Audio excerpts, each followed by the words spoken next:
What if I told you there was a man who convinced 18,000 people to give him $500 million by telling them God wanted them rich? What if I told you he didn't use force, didn't use threats? He used something far more powerful.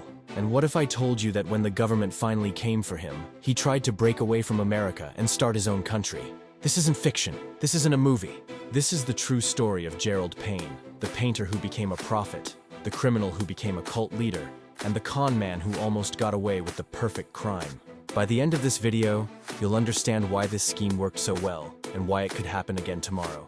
Let's dive in. The Ordinary Man, Tampa, Florida. Early 1990s. Gerald Payne is 57 years old. He's a painter, not the artistic kind, the kind who paints buildings, houses, walls.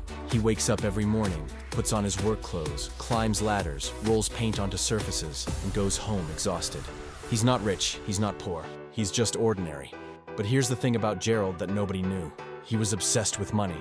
Not just wanting money, obsessed with it. He would lie awake at night thinking about wealth, about power, about status. He'd watch rich people drive past in expensive cars and feel this burning rage inside him. Why them? Why not me? Gerald believed he deserved more. He believed the world owed him something. And he was willing to do whatever it took to get it. So in 1993, Gerald Payne made a decision that would change thousands of lives forever. He decided to start a church. Now you might be thinking, wait, he's a painter. What does he know about running a church? And you'd be right to ask that question, because Gerald wasn't religious. He wasn't a theologian. He hadn't been to seminary. But Gerald understood something that most people don't. He understood that faith is powerful, that when people believe in something bigger than themselves, they'll do almost anything. They'll sacrifice, they'll trust, they'll obey, and Gerald was about to weaponize that faith. Gerald found an old bank building in Tampa and bought it. Think about that for a second. An old bank building. The symbolism is almost too perfect. He named his new organization Greater Ministries International. Not Tampa Community Church or something small and local. No, international. Right from the start, Gerald was thinking big. And then he hit the road. Gerald began traveling across the United States, holding what he called road shows. These weren't traditional church services. These were events, productions, high-energy gatherings where Gerald would preach about prosperity, about abundance, about God's plan for financial freedom.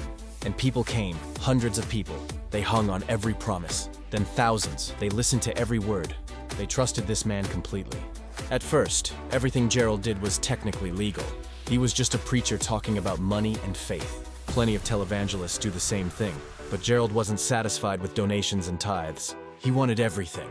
And that's when the lie began. One day, Gerald stood before his congregation and told them something that would change everything. He said that God had woken him up in the middle of the night. He said God had given him a special message, a divine revelation. And that message was this: God wanted his followers to be wealthy, but not just wealthy in spirit, wealthy in their bank accounts. Gerald told his congregation that God had instructed him to start a special program. If they would gift money to the church, if they would trust God and trust Gerald, their money would double in just 17 months. Let me put that in perspective for you. In the early 1990s, banks were paying about 3% interest per year. The stock market averaged around 10% annually. Gerald was promising 100% returns in less than 2 years. That's not just good, that's impossible. But Gerald had an explanation for everything. He claimed he owned gold mines in Liberia, diamond mines. He said he was personal friends with the president of Liberia. He told people their investments were backed by billions of dollars in physical assets. He said this wasn't gambling. This wasn't risky. This was God's plan. And people believed him. They started small. A few $100, $1,000. But when those early investors actually got paid, when they actually saw their money double, word spread like wildfire. Friends told friends. Family members recruited family members. Church members brought their neighbors. More money poured in, and Gerald was running a textbook Ponzi scheme. He wasn't investing anything. He wasn't mining gold. He wasn't doing anything except taking money from new investors and using it to pay old investors. But it was working. Here's where the story gets dark. Because Gerald wasn't satisfied with people investing their spare money. He wanted more, so he started pushing them. He told his followers to take out second mortgages on their homes. He urged them to max out their credit cards. He convinced elderly people to drain their retirement accounts, money they'd spent decades saving. And they did it. Think about that. These weren't stupid people. These were teachers, nurses, retirees, small business owners, normal, intelligent people. But Gerald had created something psychologists call social proof. When you see other people succeeding, when you see your friends and family making money, your brain tells you it must be safe. It It's the same psychology that creates bubbles in the stock market. The same reason people join cults. The same reason MLMs still exist. As more money came in, Gerald's lies grew more elaborate. He claimed he owned over 100 gold mines worth $40 billion. Billion. With a B, he said he was buying the tallest building in Africa. He claimed he was feeding starving children and funding cancer research. He was painting himself as a humanitarian, a visionary, a man chosen by God to redistribute wealth to the faithful. None of it was true, but his followers believed every single word. The old bank building where he'd started his church? Remember those bank vaults? They were now filled with cash. 3 entire vaults, stacks of money floor to ceiling. By the time the scheme reached its peak, Gerald Payne had collected nearly $500 million from over 18,000 people. 18,000 families who trusted him, who believed in him, who thought they were investing in their future. They had no idea they were funding one man's fantasy. The walls close in, but here's the thing about Ponzi schemes. They always collapse, always. Because eventually, you run out of new investors. Eventually, too many people want their money back at the same time. Eventually, the math stops working. For Gerald, the beginning of the end came from an unexpected place. The IRS. Gerald had been smart about hiding his money. He'd make withdrawals in amounts just under $10,000, because banks have to report anything over that amount to the government. But the IRS isn't stupid. They noticed the pattern. They started investigating. They discovered Gerald was running an unregistered investment program. They found millions of dollars missing. State regulators issued cease and desist orders. Gerald ignored every single one. He told his followers the government was persecuting him, that Satan was using the US government to attack God's work, that this was a test of their faith. Some people pulled out, but most stayed loyal. Then, in 1998, everything fell apart. A bank in Boulder, Colorado was shut down by regulators. Just bad luck, just a random bank failure. But Gerald had over $20 million of church money in that bank. The funds were frozen. Suddenly, Gerald couldn't make payments. The investors who were expecting their doubled returns, they got nothing. The Ponzi scheme began to crumble. And that's when Gerald made his most desperate move yet. The island nation. Gerald gathered his most loyal followers and told them there was only one solution. They needed to leave America.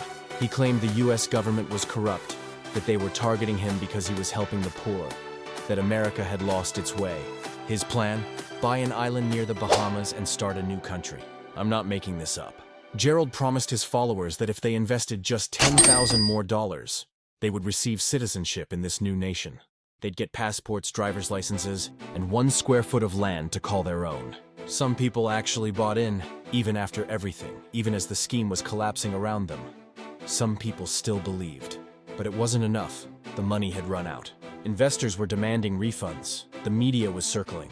And the government was ready to move. In 1999, U.S. Marshals raided Greater Ministries International. Gerald Payne was arrested. His wife was arrested. 3 other key operators were arrested. The fantasy was over. At trial, Gerald was found guilty of conspiracy, wire fraud, and money laundering. He was sentenced to 27 years in federal prison. His wife got 12 years. The others received around 20 years each. Most of the victims never got their money back. 18,000 people lost their savings, their homes, their retirement. All because one man learned a terrifying truth. If you mix faith with greed, if you wrap lies in the language of divine purpose, if you make people believe they're not just investing money but investing in God's plan, people will give you everything. Gerald Payne died in prison in 2019. But here's what should keep you up at night. This exact scheme is happening right now.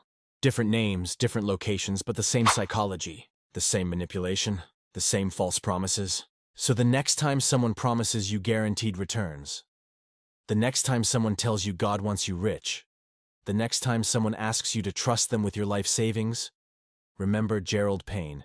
Remember the painter who became a prophet. And remember that the most dangerous lies are the ones we want to believe. If this story shocked you, hit that like button. Subscribe for more true crime deep dives. And drop a comment telling me what scam you want me to cover next. Thanks for watching, and stay skeptical out there.